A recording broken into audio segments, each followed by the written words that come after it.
Hi there, my name is Jennifer Clarke, and I am a Zazzle expansion expert. And in today's little tutorial, we are going to be talking about creating a background on Zazzle products.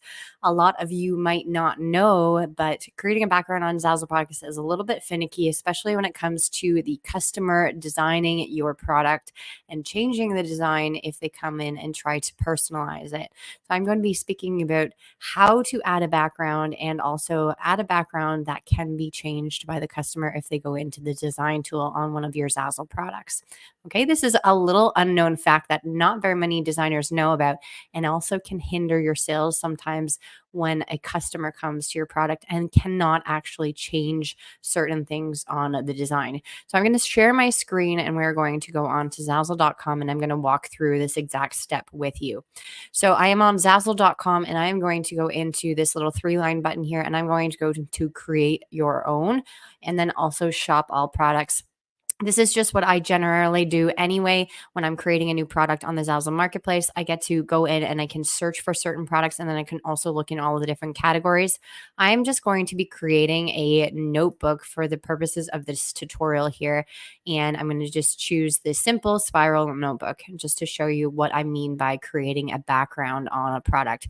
Background can be added to any product on Zazzle, but for the purpose of this tutorial, I'm just going to be showing you on the notebook. But whenever you go into the Zazzle design tool on any product, you'll be able to see the background option. So I'm going to click on customize this design. So I'm going to make sure that I have my shared screen on my notebook here. I'm going to present here my share screen on the notebook here.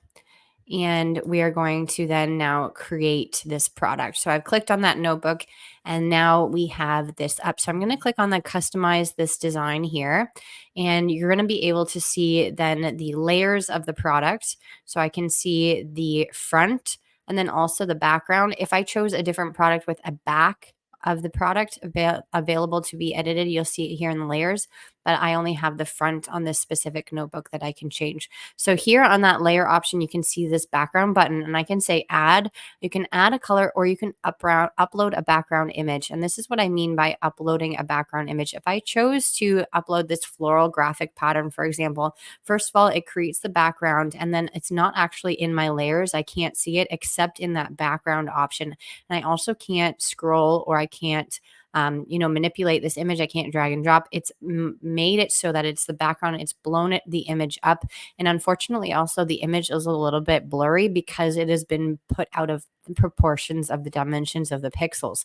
So for the purpose of the customer, when you're creating this product, if you wanted this background to be like that, unfortunately, when you post this product for sale, the customer cannot come in and change this background. And so if it doesn't work with their design the way that they've wanted to customize it, unfortunately, you're probably going to lose the sale from this customer because they cannot edit this image here as the background.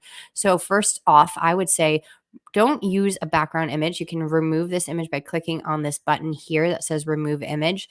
If you did want your background and or a background, whether that be on the front of your product or the back of your product, but it's literally the background of your image, be a background and make that effect. I would upload that image as is and then make sure that you either expand this graphic to be as large as it can be without any warning signs.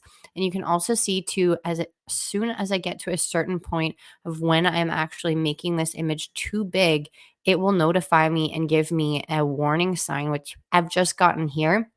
It says this image is larger than the original size and may be blurry, and it's more or less around that same size that uploaded background gave me. So I know that actually adding that background made it blurry, and so I don't actually want to do that. So this is my little tidbit for you for this Zazzle tip during this tutorial is if you do want to more or less make a background or even a background color that's editable, I would create a layer as a shape and or an uploaded graphic that you have and then leave it in the design tool so that, for example, now because it is one of my layers in my actual product, that means that a customer, if they come into the Zazzle design tool, they can change this and they won't have any issues removing the background. Because unfortunately, if you do add that background by uploading that background image, the customer cannot change it. And a lot of my sales have been hindered. And I see that from my results and also feedback from customers who've emailed me saying that they tried to add information in or customize my product, but they didn't like the background that I uploaded. And because of that, they did not buy my product. Okay, so this is just your little tidbit of information in terms of creating a background image for your Zazzle product, making sure that if you do want to have it be a background sort of look to it, then upload the image in your layers rather than using the background option because it's not editable by the customer. Thank you so much for watching this short video on how to add a background and more or less stay away from adding backgrounds in your products unless it's absolutely necessary and makes sense for the design, because unfortunately the customer won't be able to edit it and you might have some troubles, especially if people want to change the product completely, which I have personally seen through some of my reviews where customers have sent me pictures and the original design looks completely different from what the design is that they ended up buying in the end because they used the design tool to customize it themselves. Thank you so much for watching this video.